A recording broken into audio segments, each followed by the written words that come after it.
Hello there, guys, and welcome back to a brand new episode of the DNF1 F1 podcast. I hope you guys are doing well. I hope that you're staying safe as always. And we thought we'd do something a little bit different. Following on from the first race of the season, there was plenty of talking points to take away from that race. Most notably, of course, Red Bull's dominance, Aston Martin and Fernando Alonso's brilliance in particular. Of course, we can't count out Lance Stroll for doing a mega job under the circumstances he was put under. But following on from that race, there was a lot of questions raised about Ferrari and Mercedes. And for different reasons, they may be considering their immediate to short-term options for the 2023 season. Now, going into this particular episode, we're going to look at why each team are concerned about their 2023 cars and perhaps what they need to do, not only for 2023, but perhaps by extension for 2024. And we're going to be looking at some of the consequences of these actions regarding two drivers in particular, one for each team, that might be interested in where their short to medium term future lies with each team. Joining me on this episode of the podcast, one of the DNF1 panel members, Lee Wallington, joining me this evening. Lee, first of all, how are you doing, mate? You okay? Yeah, I'm good. Thank you. I don't know. I just getting through this 2-week lull as ever. It's as a fan, you just want the race to come thick and fast as much as obviously it's not actually possible to come thick and fast, but they will feel like it once we reach the back-to-backs. Do we have a triple header this year? I think we do later on in the year, but yeah. And a triple header. I'd be like a lying if I pulled something off the top of my head of where that exactly will be.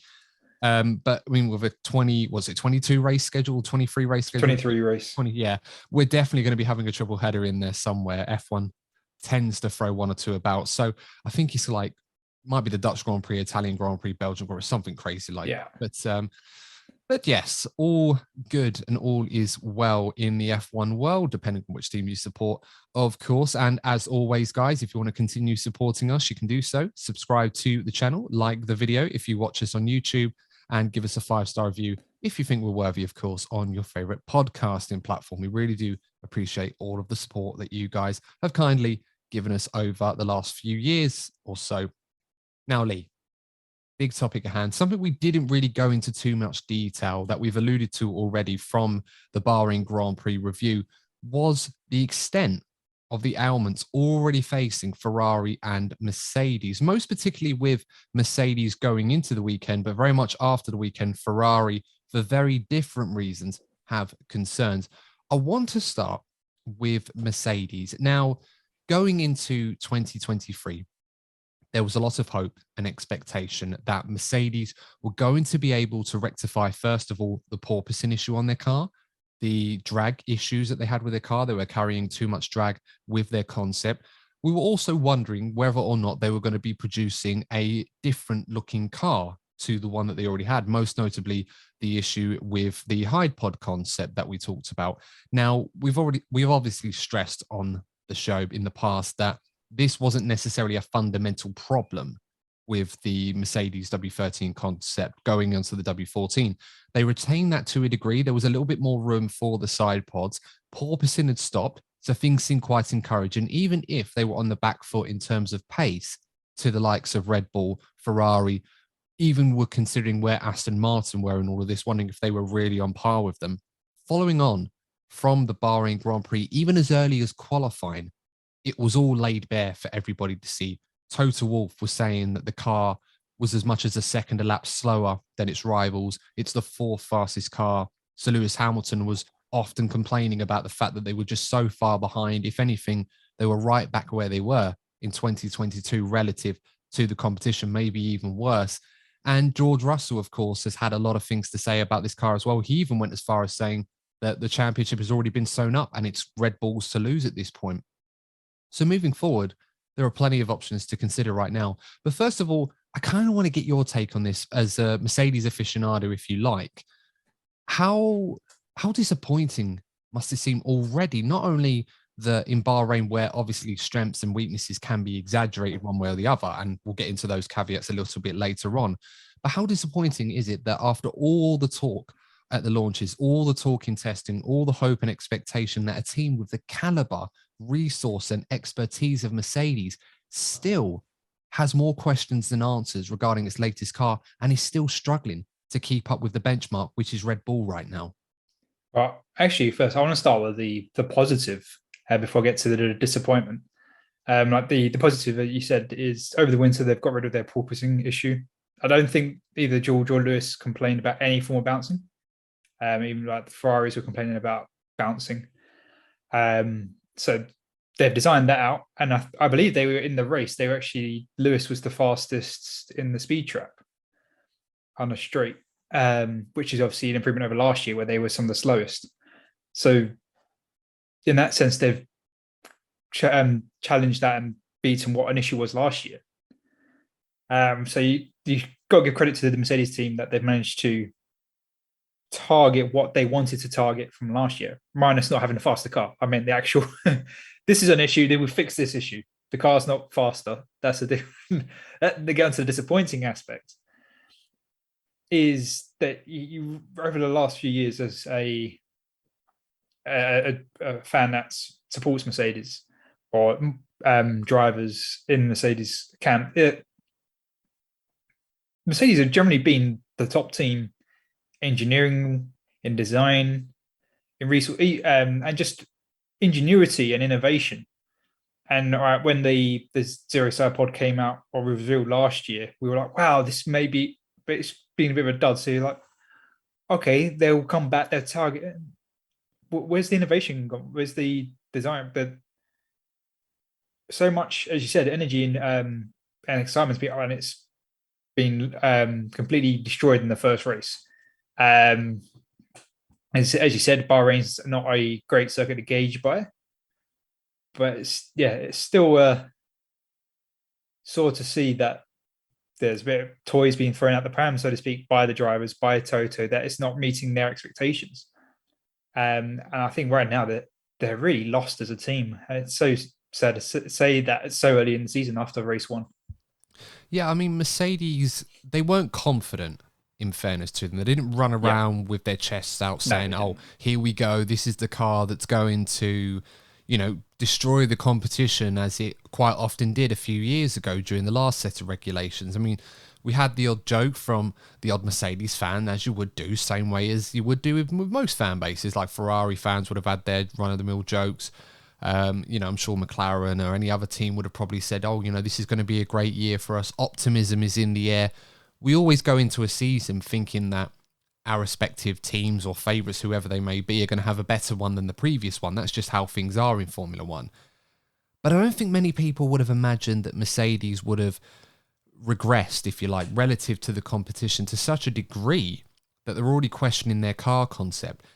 And I think the worrying part for me, as a neutral observer, if you like, in all of this, is Mercedes have had these issues for best part of 18 months now, where they obviously didn't feel 100% convinced that this car was going to be something special. They had concerns about it in 2022. Obviously, they had a very difficult test there. A lot of people quite famously joked that they were sandbagging, as Mercedes quite often used to do back in the days when they were dominating. They'd sandbag or go slower than they could have done or chuck on hard tyres throughout the whole test and then go and destroy the competition. This time round, however, it felt to me that there was a massive surprise for everybody of how far they'd fallen back. And it almost made me wonder how confident Mercedes would have been with this concept to go along with it, rather than perhaps even considering something like what McLaren have even done, which is realise that even though it was late, better late than never, I suppose, that this concept wasn't going to give them the gains or yield the performance that they wanted. So they've decided to scrap it at the last moment and start again and hopefully bring something soon. Mercedes seem a long way from doing something like that. And that's what concerns me. Yeah, I mean, I've said it, you said it, and Courtney has said it over plenty of different episodes, that if you copy the opposition, you can only be as fast as the opposition. To beat the opposition, you need something different. Mercedes, through the whole period of domination, they're the only car or concept that had their concept. Everybody else followed the Red Bull concept. No one, until the pink Mercedes came along, no one copied Mercedes' concept.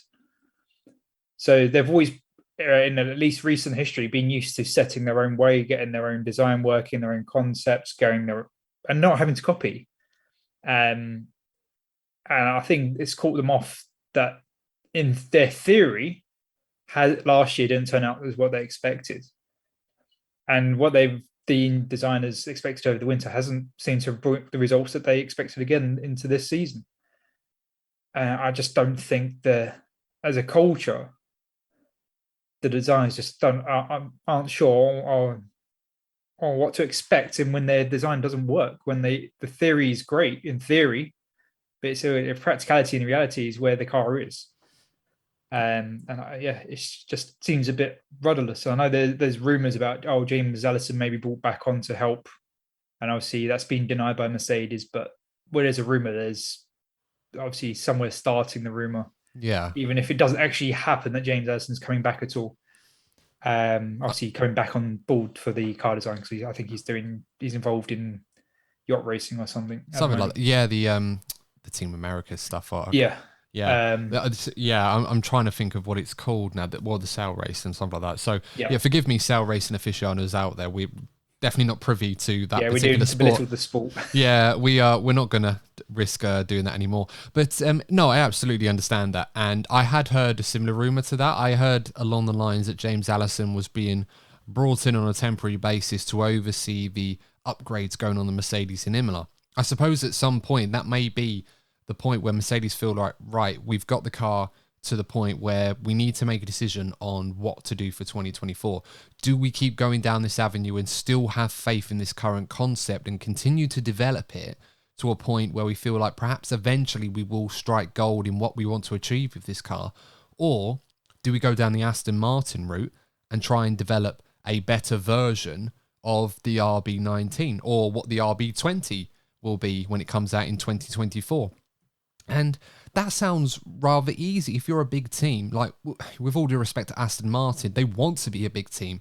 They're not there yet, and they're very much punching above their weight from what we've seen already this season. And, you know, this is inherent in how this team operates. There's always been a team in its history that have always been a small team punching above its weight. It did so as Force India. It did so again at Racing Point. You know, as you mentioned, the pink Mercedes, if you like. You know, people joked about it, but it was the third fastest car in the 2020 season. It should have finished in P3 in the Constructors' Championship. I think it just missed out. You know, for one reason or another, it didn't quite make it, but it was still a very, very good car. Aston Martin had taken strengths of the Red Bull, strengths of the Merc, strengths of the Ferrari, and tried to put it all into one big hybrid, and it turns out to be a very good car, arguably the second fastest on the grid right now. And people will look at that, and they'll look at Mercedes and think, surely a team of Mercedes resource, if they were to apply the same thesis on how to make a good F1 car in the short term and add their resources and their expertise, and bear in mind, Aston Martin and Mercedes use the same wind tunnel on their car. Aston Martin have been borrowing Mercedes wind tunnel and have produced a better car than what Mercedes have at the moment from it. So you'd think with all of that information, knowledge and resource available, where Mercedes would end up in the overall pecking order is somewhere in the middle between Red Bull and Aston Martin. And that's a conservative estimate, which would clearly put them best of the rest. But even then, that's not really good enough for Mercedes, is it? They want to do a better job than Red Bull. They would hope that they would take what Red Bull have learned and try to expand on that in a way which would give them the upper hand. And in this current era, Lee, not only is that not good enough for Mercedes to try and outdo Red Bull at their own game, but it's also unrealistic. They just financially aren't able to do that anymore. Yeah, it is unrealistic from a financial perspective. The only way, potentially, if they wanted to try and benefit from the current rule system, is they completely if they wanted to change their concept, they could look at just throwing away this season. You don't bring any upgrades. You go down, you finish 4th, 5th. You take your financial penalty for finishing that in the Constructors' Championship, take the penalty for the pit lane. But then you've got all that time for developing the car through this year. And then because where you finish, because I think it's halfway through the season, depending where your current standards, you obviously the ATR limits then change for the second half of the season. So if they're sitting 4th or 5th, they obviously get more ATR in the second half of the season. And then if they finish in a similar place coming into next year, they then get a lot more development time than Red Bull, who presumably at the moment prediction be first. So they obviously have the least amount. So then you get a big differential in the ATR regs and the aero development. Yes, the financial cost of doing it, you have to do sensible budgeting, sensible planning. But that's the only way that you as a top team, you could potentially develop yourself out of being behind is, or at least how I see it anyway, sacrificing your financial reward, because you can't pay yourself out like they used to before the cost cap, where you go $300-400 million, and yeah, it will be fine. It's just not an option. So the only thing you can manipulate to your favor, so to speak, is the ATR regs. But pride and honor, would Mercedes throw themselves to finish 4th or 5th in the constructors? I don't think so. Well, it's like McLaren, was it 2012 after the Turkish Grand Prix? Not the Turkish Grand Prix, the one before that. McLaren it was, with Lewis Hamilton and Jenson Button. And they basically rebuilt that car halfway through the season. And everyone was excited about what they were going to produce. Was it going to be on par with Red Bull? Was it going to get in the mix with Ferrari as well? Because they were both fighting in the championship. And it was absolutely terrible. I remember the Turkish Grand Prix, if it was a brand new car, but I remember Sir Lewis couldn't stop complaining about it. Jenson wasn't happy with it either. Eventually, it did come good when they understood it better. But I think by that point, Sir Lewis Hamilton was already swayed to leave McLaren and go on to Mercedes, not suggesting that something similar is going to happen there, although we'll talk about that in a minute. It does feel that whatever Mercedes do is going to be a huge gamble, and it will require some short-term pain. If it were me, if I was Toto Wolff, I probably would be tempted to use 2023 and use that like Ferrari did to some degree, or even as far as what Haas did, and completely abandon any further development after Imola to when their first batch of upgrades is coming on the car, to focus on a 2024 concept like the Red Bull one, because we can argue about different ways of trying to achieve the ultimate pace, but right now there are 8 cars on the grid which have gone down the Red Bull route, and the other 2 are Ferrari and Mercedes. Well, actually, no, excluding Alfa Romeo and to a degree Haas as well. And obviously those teams aren't exactly setting up, lighting up the timesheets either. So, there's only 2 teams that are completely stuck to their own concept wholeheartedly. And as we've seen, they're both struggling for different reasons. And those are 2 teams that don't want to be fighting for second or third. They want to win. So, yeah, if I was Mercedes right now, Lee, and if I was Toto Wolff, I probably would be very tempted to do that. I mean, Ferrari did it in 2021, ended up with the fastest car at the beginning of 2022, and, maybe they wouldn't have won the championship if they'd capitalised on the advantage they had, but they would have been a lot closer than they actually were. And we also seen how well Aston Martin have been able to do by concentrating on a concept for a long period of time and allocating the necessary resource, and it's proved to produce huge rewards. It feels like with the cost cap punishments as well for Red Bull, which is going to hamper their 2024 car to some degree, they may decide to, abandon 2023 halfway through the season if they're so far ahead as we fear they could be, and then focus more on 2024 to mitigate that time loss. So there is an opportunity there for Mercedes, but I feel like they're already quite close to a deadline in order to maximize that opportunity. Oh yeah, I think they're very close to the deadline. I think Imola is probably the last, as you said, the last point they can leave it. And just going back to what you said, Aston Martin, you think they finished 7th last year, compared to Ferrari, Mercedes 2nd and 3rd, and they don't have the financial weight, but the ATR reg and the difference that they had potentially in the development time. So you go back to what I was saying about manipulating, or not manipulating, that's the wrong word, but taking advantage of finishing low in the championship. If a team like Mercedes or Ferrari, if they took a lower ATR, if they finished 6th or 7th, they could come back with a vengeance if they get that much more aero development time over 2nd or 3rd, or even over Red Bull. We know it works. Which reinforces your point. So the ATR works. I mean, Ferrari used it, didn't they? They come 6th in 2020 and used majority of 2021 to focus on 2022, and look what they produced. I mean, it's a big team. It has great resources and great people, but if you give them more time than everyone else, they're going to come up with something that's going to be really, really good. And as you said, Lee, not to sort of interrupt too much, but Mercedes, even if they fall back and someone like Alpine, for example, or Alfa Romeo manages to catch them up over the course of the season, because we know development is going to be quite steep this year, especially with the field spread, with the exclusion of Red Bull being closed up as much as it has done over one winter, there's every chance that Mercedes is going to end the season if they decide to focus on 2024 now, they could end up finishing 5th or 6th in the constructors, and that's only going to pay them even more advantage heading into 2024. Oh yeah, and if it comes to doing, you said, both said Imola being the dead point, then they may consider the advantage that may bring in the ATR side. I was making a joke about at the end of last season about Mercedes and Ferrari trying to avoid being second to get the benefit of the ATR for third.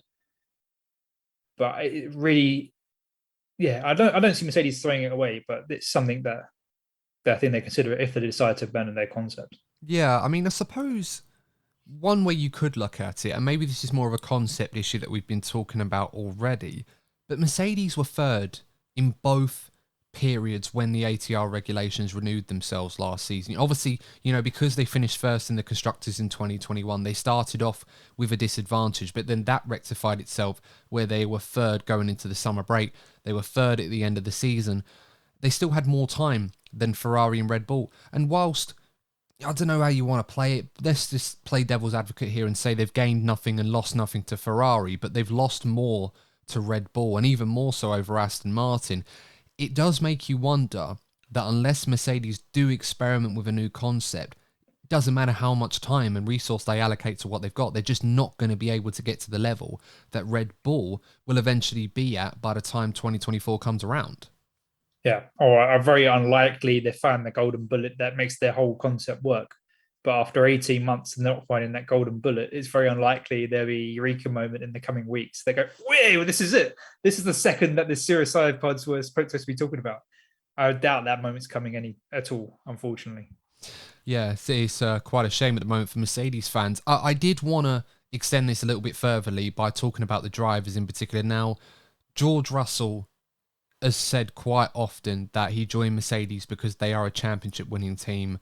I'm not really... Correction, they were. Well, they were. But I mean, when he joined them, they were constructors champions at the time and arguably should have been drivers as well. But of course, we'll leave that one alone again. But with Sir Lewis Hamilton, it is a different situation altogether. And there was an interesting quote that came from Sir Lewis Hamilton following the Bahrain Grand Prix. And I want to read it out to you just for the benefit of this conversation. And he said, "I've driven so many cars in my life. I know what a car needs. I know what a car doesn't need. I think it's really about accountability. It's about owning up and saying, yes, you know what? We didn't listen to you. It's not where it needs to be and we've got to work."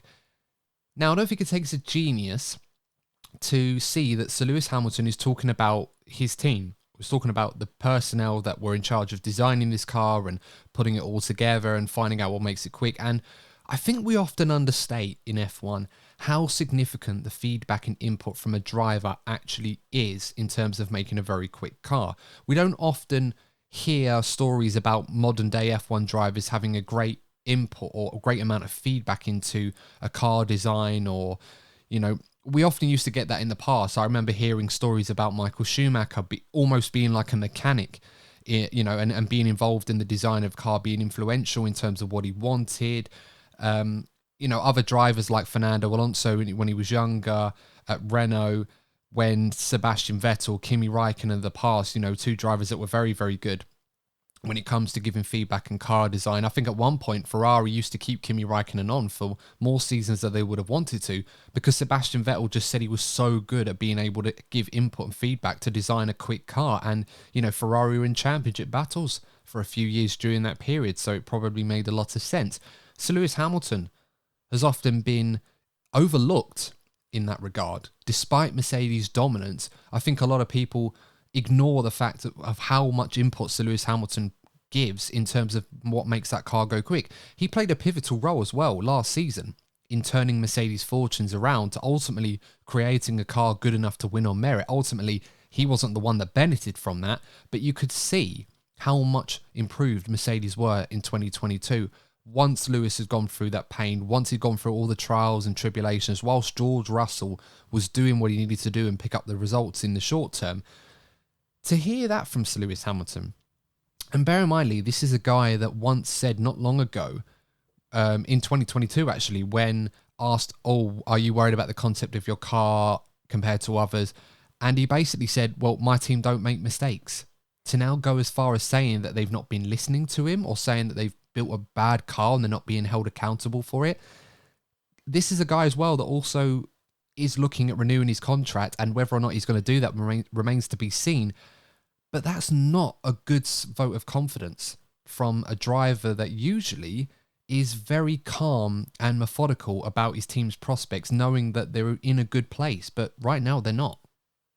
Yeah, well, I don't. Well, obviously he's implying they're mistakes, but he could just say that he's just saying they've ignored him, and therefore it's not a mistake. They just ignored him. But yeah, it's Lewis definitely played a key part in developing the car last year. Obviously, George is very good at what he does racing-wise in his racecraft, but technical feedback and car development comes more with experience and age. And obviously, George being stuck in a rubbish Williams for 3 years and then putting a Mercedes that didn't quite work. It's obviously he has technical development, he knows what he's doing, but when compared to Lewis, he probably doesn't provide that level of feedback. So even compared to Valtteri and Lewis in the last few years, well, before last year, but the few years before, Valtteri probably still did a higher level of feedback into the car compared to what George can contribute for like development of a difficult car. So the fact that Lewis is probably leading in the technical development of the car, and then he feels that he's not being listened to and his suggestions about, and obviously he feels aggrieved in one way or another on how the championship finished in 21, that he wants that car for the 8th championship, which is giving him his own personal motivation on top of his normal desire. That the team has ignored him or let him down again. His frustrations and his competitive spirit is probably now starting to spill out from that cool demeanor that we see portrayed to the media. Because Lewis is very much a person that doesn't badmouth the team to the press at the end of the day. He's made some media mistakes where he's started to see things on Twitter in the past. That's the teams that they cover, but he doesn't normally go, team, yeah, you messed up. So the fact that he's criticized the team in that capacity is a bit of change of character or show of frustration, I should say, more than change of character. Or maybe it's just a statement to the team that's like, look, my contract's out at the end of the year. You need to listen to me. The car's not where it is. I know what you need to change. And maybe it's more just a political play within the team for the designers to realize that they're not going where Lewis wants them to go. Well, I think that's a really good point. And, for those listening that may not fully understand how serious or how big a decision this could be for Mercedes, I'll try and spell it out for you. And Lee, you kind of alluded to this already. So Lewis Hamilton is right now in the middle of potential discussions, not so much talks or all the legal jargon and everything else, with Mercedes over a potential new contract. Now, last season, Sir Lewis wanted to stay on. He wanted to sign a new deal. He wanted to continue racing for the foreseeable future. You felt like he was regaining that desire, the passion, the fun, the hunger to compete in race cars, despite having achieved everything that there is to achieve in the sport, quite frankly, that it can offer to him. But when you think about the current prospects at Mercedes, right now they look pretty bleak in terms of trying to win a race, let alone a world championship at this point. Obviously it can still happen, but a lot would have to happen that it wouldn't necessarily be on merit. You go into 2023 with a car that right now we're already talking about writing it off and, potentially designing a 2024 car that could be a championship beater. It might not. Red Bull may have found other gains and Mercedes may be closer, but not quite where they want to be. Then you start having discussions about 2025, and then the focus will switch to 2026. If Sir Lewis Hamilton was to sign a new deal, Lee, that took him up to 2026 and hope then that he would have a car capable of winning a world championship, at the very earliest that could happen for him in 2026, he'd be 41. Now, Fernando, still younger than Fernando. Well, still younger than Fernando, of course. But what I'm getting at here is Sir Lewis Hamilton really going to sign a 3-year contract with Mercedes just on the hope that by the end of it, they'll be able to give him something that he can fight for a world championship again with? I can't see that happening. I really can't. I mean, we know if Lewis does decide to call it a day, Fernando Alonso will be in there despite being like nearly 50 by then. But Not Sir Lewis. I can't see that happening. I could see him signing something, but under the proviso that if Mercedes aren't able to produce something that is more akin to what he's used to and what, allows him to try and fight for a world championship again, I can't really see what would keep him there. Yeah, well, I think it all comes down to how much his personal drive and competitive spirit will push him. Obviously, Fernando, through his entire career, has always had that Ferrari spirit, and he desperately wants that third championship. I mean, Fernando, if he could, I think he'd be going for another 20 years. Until if it takes him 20 years to win a third championship, he'll keep going until he wins that third championship. He's outlasting Verstappen. Trust me, you heard it here first. I wouldn't be surprised if that probably will happen. So Lewis, I mean, I know obviously he's spoken publicly about how much it hurt when he didn't win the 21 championship, but to him, how much that will drive him to give him the motivation to be potentially in the midfield car or top of midfield car, or best of the rest for the next 3 years. Yeah, I agree. It's a very big decision. And especially if it goes in the 26, you have to have a lot of hope that Mercedes get the new engine right.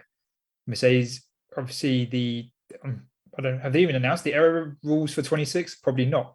So it's what kind of concept that the error rules for 26 will come with. And there's a lot of what ifs. So I really wouldn't be surprised if he puts in some out clauses that he could feel like he's going to leave the team when it's not going his way. Not going his way is not the right word, but not going the way or the direction that he believes will suit where his end goal is at the end of the day, which is the 8th title. And he's definitely, one thing we can definitely say is he's not going to go to another team. So it's Mercedes or retirement. No, I think it's a bit long in the day before we start thinking he's going to go back to Ferrari or go to Ferrari. Like he said he wanted to years ago, but just sometimes those things never really happen in Formula 1. He never ruled out joining McLaren again. Never ruled it, yeah. Going back, probably McLaren need to up their game before Sir Lewis considers any sort of homecoming in that regard. But, as I said, it's a very interesting scenario here where we've got the biggest commodity in F1, even today.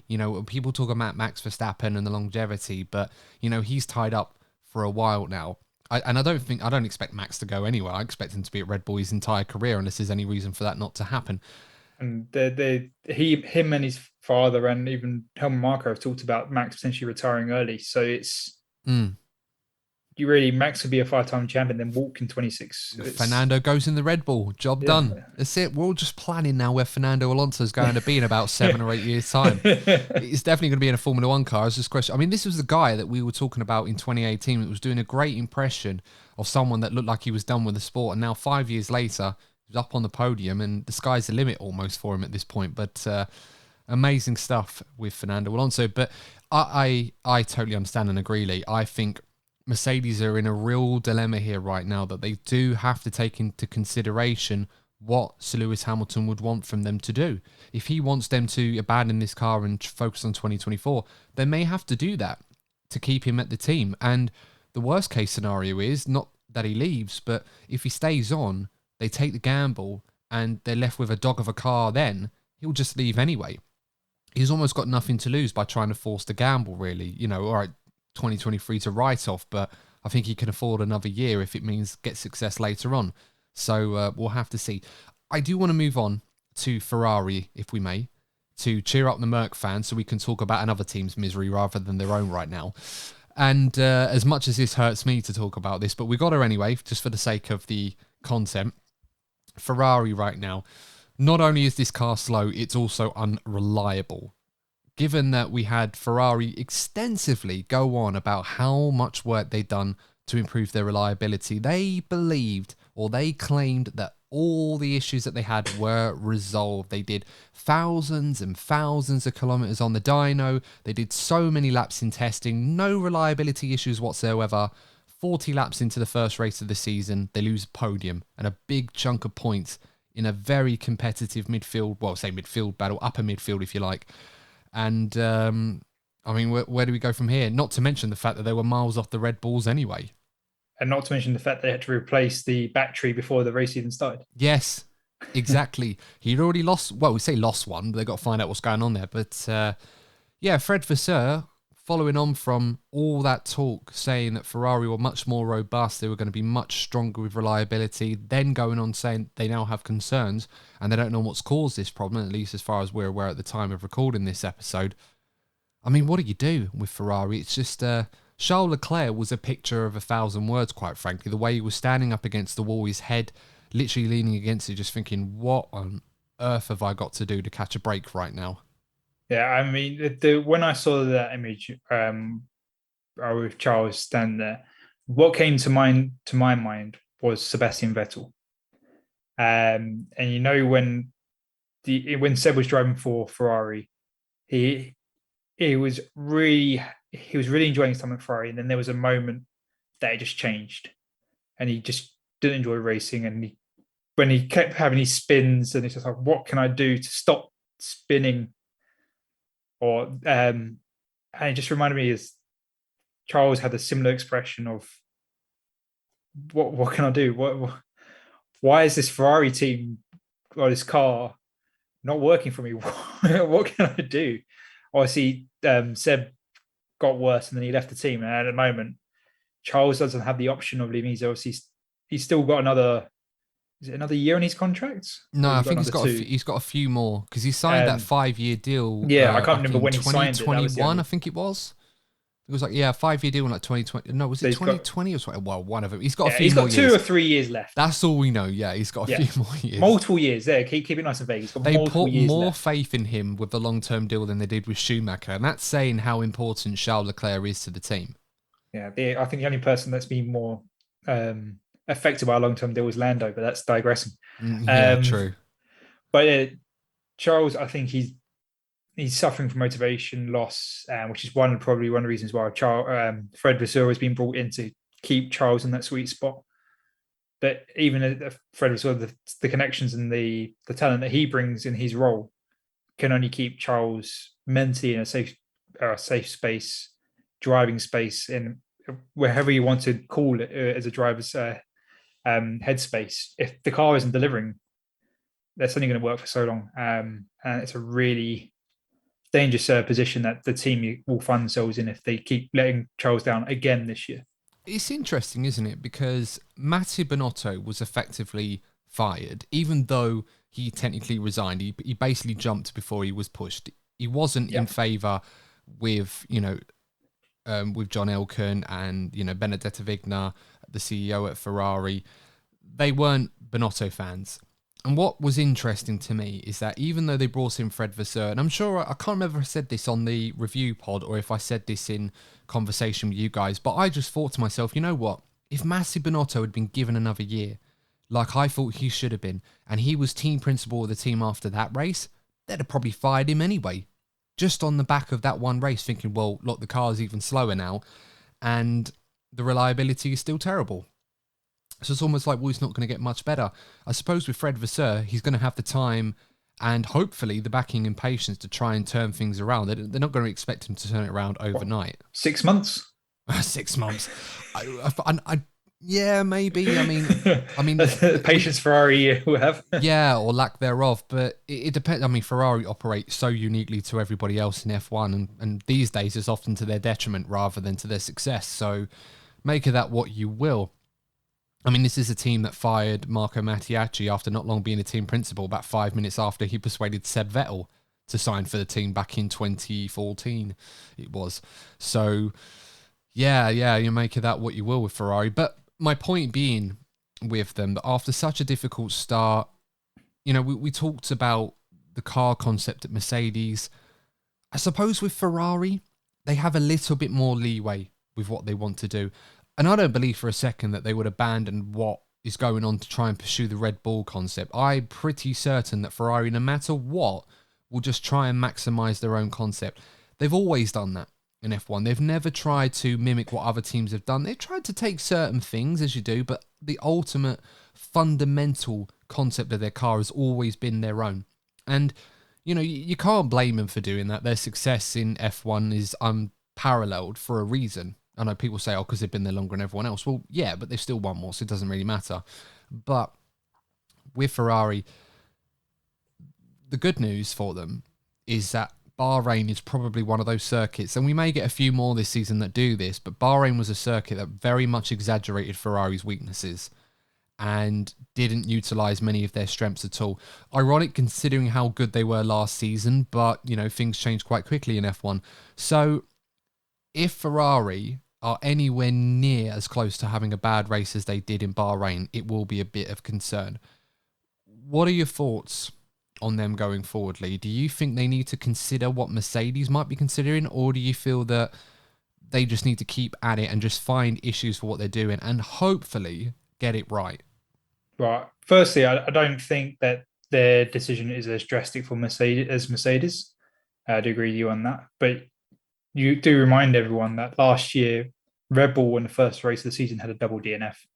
And they still won the Constructors' Championship and finished first and third in the drivers. So having a DNF in the first race isn't the end of the championship bid. So Ferrari still could be in there. Don't give me hope. Sorry, I'm just trying to give a positive spin. I wasn't trying to give you hope. if only it's the hope that kills you with Ferrari fans. It really is. But yeah. I think with Ferrari, it's not obviously the concept may be exaggerated, or the weakness of the concept may be exaggerated at Bahrain, but it's their reliability that's the biggest concern. They really need to find out the cause of the failure.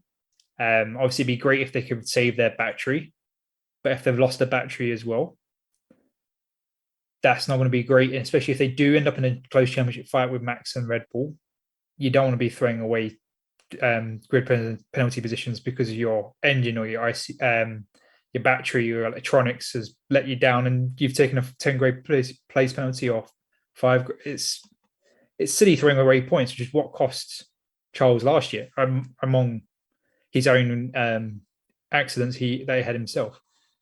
And it will just be if they haven't improved or learned anything from last year, which is not a great takeaway if they've learned nothing from last year. Yeah, it's not ideal. I mean, fortunately for Ferrari, as I said already, Bahrain is a very unique circuit. In qualifying in the race, you have to set your car up in 2 different ways, which isn't possible in F1's current regulation set. You have to kind of commit to the best balance you can possibly find between the two. Ferrari obviously weren't able to achieve that. They were good over 1 lap, but for Fred Vasseur saying that they were a match for Red Bull in qualifying, they weren't. Even if Charles Leclerc did a second run on those soft tyres that he decided to hold back and found a 10th or so, Red Bull was still ahead and comfortably ahead. In the race, it was even more so for so many different reasons, mostly because the Red Bull has a great variety, I think is the right word, of downforce across the entirety of the car. It has wings. Well, exactly. Red Bull gives you wings. There you go. Other energy drinks are available.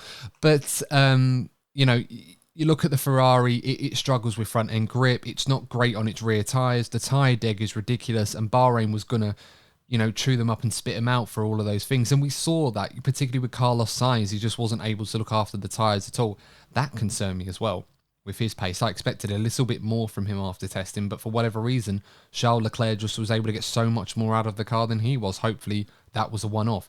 In Jeddah, it should be a circuit that should suit Ferrari a little bit more. Running a bit less drag on the car than last season. It was the fastest car in the speed traps. If Ferrari aren't going to be good at a circuit like Jeddah, then perhaps there are going to be concerns about them for 2023 long term. Yeah, it's definitely worth waiting for a few more races. Jeddah being obviously the next one before panicking in the Ferrari camp. I think as I said, I think there's more reason to panic in Mercedes. But also as a driver, or as a team, I should say, it's the development and path. And unfortunately, Charles isn't known for his technical feedback. What we were saying about Lewis and George and Valtteri. Carlos is very good in his technical feedback. So maybe that's something else that Ferrari have to consider about developing the car is, right, one driver's being their lead driver, but the other driver is actually getting the choice on how to design the car towards them. So it's a bit of counterproductive situation where they can't develop the car towards the lead driver to get the best results. So it's a really odd situation that they may find themselves in. But obviously, I expect better performance in Jeddah. Yeah, hopefully for their case, that will be the way. Well, we'll have to wait and see. With Ferrari, of course, we talked about Sir Lewis Hamilton at Mercedes, his current situation regarding his contract with the team and what he wants to do long term. Of course, Charles Leclerc is not considering retirement anytime soon.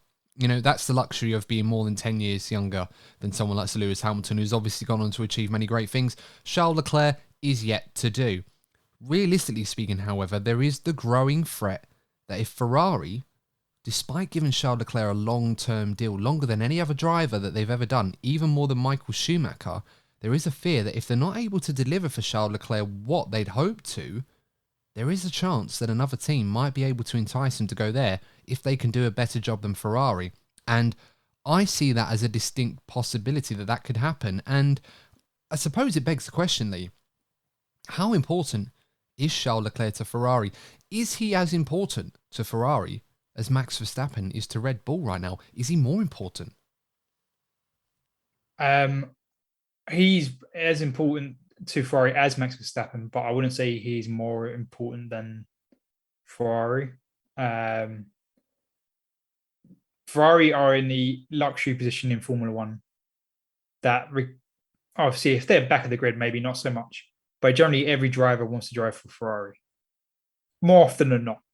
To be perfectly honest, it's the position it has in the sport, the historical legacy of the team, and the prestige of driving for Ferrari.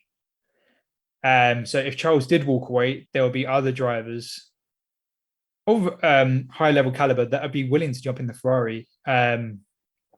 Obviously, one driver that's not that is associated with a team but doesn't have a seat, Daniel Ricciardo, for example. I know he doesn't have any good from his last couple of seasons, but he could jump in to take the seat. Or you may get George looking if Mercedes aren't going anywhere, or even Ocon or Gasly. There's plenty of other drivers that would jump in to that seat. Contract. We know contracts mean nothing in Formula One. Would Fernando go back to Ferrari if the option of course he would. But would he though? Because after that Aston Martin... He went back to McLaren after... He's had a taste of the Aston Martin and it's good. I'm not sure he would right now, Lee. I think last season, absolutely would have done it without thinking twice. He'd have rebuilt any bridges that he had burnt after leaving the team in 2014. But now, I'm not so sure, to be honest. I think he might feel that this Aston Martin has ways to go and we're already best of the rest. Yeah, I definitely think he would consider it if a Ferrari seat came available. If he would, as you said, it doesn't matter. But Aston Martin may be second fastest now, but once the development race kicks in, never see Ferrari come back. I don't know. But a driver as opportunistic as Fernando, he after being effectively kicked out of a team and revealing they cheated, and he went back to McLaren. He can go back to Ferrari. Yeah, it's true. He's done a lot worse elsewhere. So Ferrari, it was just sort of, rows and arguments with such and such. You're not going to give me a winning car. And he was right. They haven't given a winning car. They didn't. No. That's true. That is true. I mean, we all said about 2018 and 2017, if he was driving that Ferrari, it might have been a different story. Yeah. But, it's all ifs and buts and maybes, really. I think it just takes away from the great work that Mercedes and Sir Lewis Hamilton had done in that time as well, that we often, again, overlook through ridiculous caveats. But there you go. Oh, yeah. And also, don't forget the good driving, for the most part, Sebastian did in those championship seasons as well. Obviously, we're digressing a little bit. Before he started spinning around. Yeah, exactly. Yeah. He was brilliant before that. We loved Seb. Yeah, absolutely phenomenal. Anyway, yeah. But no, I totally understand. It's a hard one for Charles Leclerc because Ferrari very much were a big part of his development. They brought him through all the youth academies and into Formula One, and he is the centerpiece of that team right now. Carlos Sainz has done a decent job there, and obviously there are ways in which he can improve.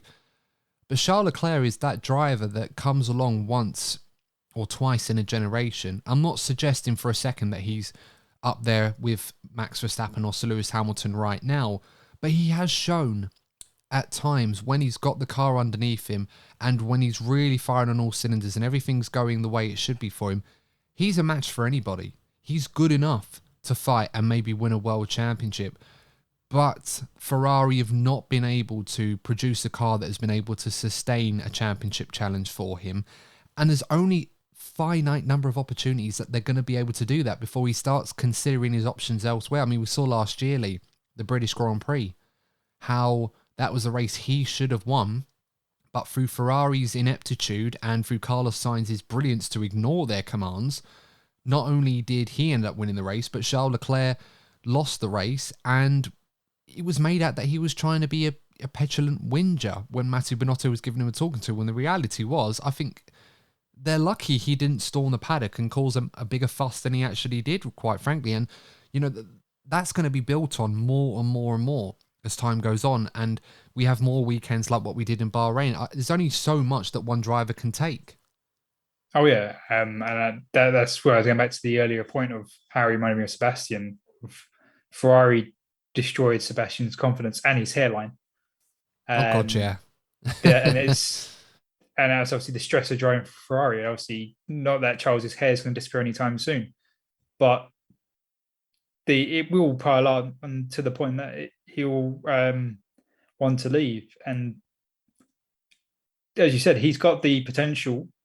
There will be other teams that will take Charles if he decided that they wanted to leave or he's coming out to the end of the contract. So Ferrari have a limited time to deliver for Charles, even if he doesn't win in a championship, but to be in a sustained championship fight for more than half a season. Ferrari really need to step up in their reliability in their engine, especially. Absolutely. Final question before we sign off, Lee. We asked it with Mercedes, should they abandon 2023 and focus on a 2024 car? We kind of both agree that they probably should do if it doesn't work out in Imola. Same question to Ferrari. Should they do that? And if so, when is the deadline for Ferrari? I don't think they should abandon the concept just yet, because it's not the concept itself that's really letting them down. Yes, all right, the concept is affecting their tyre wear at the moment, but that feels like it can be resolved. What's letting them down is the mechanical, be it in the engine department, and that is where you want them to focus. If they get their engine and reliability sorted, and then they find all these issues with the concept, then okay, but you can't make all these decisions at the same time. Like, just going back to an example of McLaren and Honda, 16, 17. McLaren were like, oh, it's the Honda engine, it's rubbish. Our car is amazing. If we had a Mercedes engine, we'd be storming the field. They went to Renault and it's like, oh, actually, our car is pretty rubbish. It's not the Honda engine. So they can't make that decision. Ferrari can't have an informed decision until they get their own engine sorted, and the reliability aspect. So that's where I feel Ferrari are stuck at the moment. Yeah, that sounds about right. Just a quick note on Ferrari. Obviously, a big piece of news coming out earlier today that some of you listening might have heard, but rumours going around from Giulio Giulietta from Smilex Tech, saying that Ferrari's head aerodynamicist David Sanchez has resigned from the team. He oversaw both the design of the F175 and the SF23, and apparently, if the rumours are true, after gardening leave, he's going to join James Key's technical team at McLaren. So a big coup for McLaren, if that is the case, a much needed one, it must be said, depending on how long that gardening leave period is for. Lee, Ferrari haven't mentioned if the rumours are true and who the replacement's going to be. Apparently it's going to be a promotion internally. But again, it's another one of those issues with Ferrari in the past where a lot of key people tend to leave their design team and then go and do wonderful things elsewhere. And for me, that's not a good sign at Ferrari. I know people will look at that and say, oh, well, if the SF23 isn't that good, then probably that's for a good thing. But we've seen many key people in the past leave Ferrari. James Allison, you mentioned earlier, was one of them, went on to do great things at Mercedes. It's not, I wouldn't exactly say that was great news for Ferrari, is it? No, it's Ferrari have at least through recent history, have a really bad problem in retaining staff, be it through company culture isn't great or salary perks, I don't know. or just the pressure of working for Ferrari and the representation for Italy as the Italian team. And the Tifosi, it has a lot of staff wanting to leave one way or another. If you have happy staff generally don't want to leave. So something's not keeping the staff happy. Taking it outside of the racing environment, as a workplace, some staff aren't happy in a situation. You look at Red Bull, for example. The key staff in Red Bull have been there from the very beginning. Yes, there's promotions, there's retirements, but you haven't had people leave. You had second underlings follow, like Dan Fallows went to Aston Martin. Is it Dan Fallows went to Aston Martin? Yeah. What's that? Yeah. So you have all these underlings that do move around, but the key staff don't change. They're happy. They're with the common goal. And you can say a similar thing to Mercedes, but Ferrari, where goes the team principal, where goes the lead designer, goes so you don't have, as we said before, there's no consistency. There's no long-term growth or planning or cohesion as a team, as a department, as departments, as an organization, because obviously they don't want to be siloed, because they obviously need to they need to collaborate together to create the car across all the different departments. And then on top of it, Ferrari being in Italy, where most of the Formula One teams are based in the UK, so it's a lot harder to recruit from your competitors, because don't move to Italy, don't move the family. Obviously, the Brexit considerations, that it's now harder to work in Italy than it was before Brexit. With most of the engineers, and as I said, based in the UK, Ferrari find it really hard to retain staff. And I think as an organizational thing, regardless of the engine, they should really be asking themselves, what can we do to retain staff?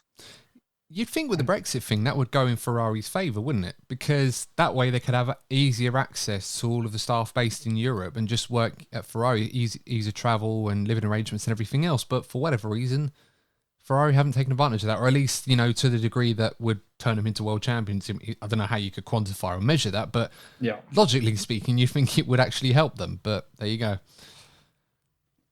Well, you have to get the British staff, and that's the where you obviously get work visa. Then you have to obviously submit to visa where you don't. There's no one suitable in Italy that can do the role suitably, instead of hiring an Italian, you have to hire the Brit. And that's it. I mean, based on the evidence that we've seen in the past, not to say that they are, but the British staff seem to be bloody good at what they do. And of course, people from other countries are just as good in their own disciplines, but based on the likes of Adrian Newey, for example, and James Allison, some great designers in F1 today, and have obviously produced great cars. And I suppose that's one. Yeah, I can't think of much more to say. There's AlphaTauri and obviously Alfa Romeo are the only other teams based, and Haas. You can argue between the US and Europe. Haas is a wonderful international outfit. It's probably the most international outfit going, really. And I'm surprised that more people don't adopt the model. But there you go. It's But enough of international politics as either or anything like that, because I think we need to bring back to the sport. End that before we get into another argument or debate about something else that's completely different from Formula One altogether. Guys, of course, thank you so much for tuning into the episode. Let us know your thoughts in the comments below. Should Mercedes consider a different concept for 2024? Should they abandon 2023, give it up altogether, sacrifice short-term pain for long-term gain? Should Ferrari consider something different, and how important will such a decision impact on the futures of Sir Lewis Hamilton and Charles Leclerc? Let us know in the comments below. As always, like the video if you like it, subscribe to the channel if you are new, and don't forget to give us a 5-star review on your favourite podcasting platform if you think that we're worthy. We'll give you a nice little shout out as our way of saying thanks. But until next time, guys, we will be back doing the Saudi Arabia Grand Prix preview next week. Courtney will be back with us. He is currently delivering a few baby lambs, and no, I am not joking, that is exactly what he's doing at work. And so all seems to be going well from what I've heard in that, so that's always a wonderful thing. But until next time, guys, before I ramble on any further, thanks for tuning in. Please stay safe, and we will see you in the next episode of the DNF1 F1 podcast. And remember, as always, if you're not first, you're probably DNF1. Take care.